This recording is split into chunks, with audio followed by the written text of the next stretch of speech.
Kibang itray ng tao pa iba.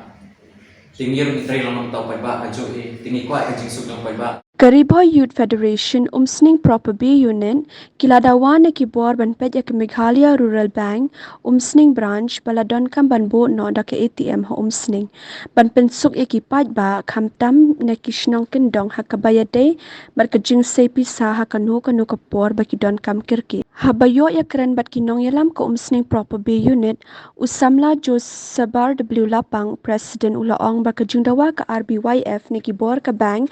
Hadin belayok kendo bat branch manager ke MRB umsning branch kalong ba bun kinong shong shinong na ki shinong kendong kila shiyeng lansa na do men step hado janmit bat don ru ki bam shim layok pendep kam bat don ru ki ba sakut sakiwe ki kam tang namar ka jingjrong ulan bo poisha do sha surok ba bat kataru la penyeng haki ar lai teli ki lain haki shisngi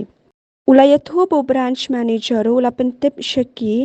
ba kajing bamdon ka machine bat bamdon nong tray kalapen long ka daw jong kajing doko tray kam bat onra ru shikibor bahalor banyarap lemon pen urlong ya katay ya ka a ka ba ka RBYF kaladawa Kadawa pulo ini bunga wanmi pentasnya ni ka Meghalaya Rural Bank kalong ba. Niyo bat nisnoy ka jingat ng lipat ba ni kong Niyo ka bayade bat ka ATM machine luwe. Mana kane kaumsing circle ka RBF circle kala dawa yang ada ATM machine. Yang tang katu kat yang naik ke ATM machine kalong. Dan orang tu pat kelas ni orang ini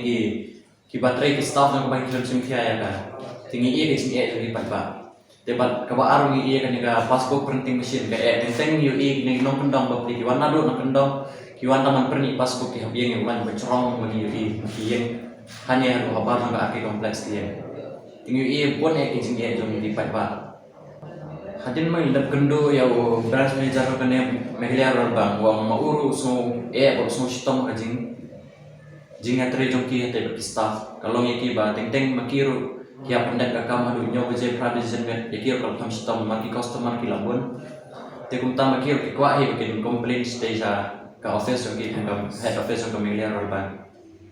te kum ta he ong ini te ba mauru unchim kia ya kam kajing dawa jungi kalong ba lihat employee ATM machine bahkan sok ki pat ba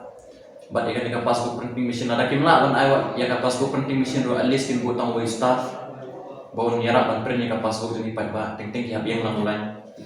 isen e ki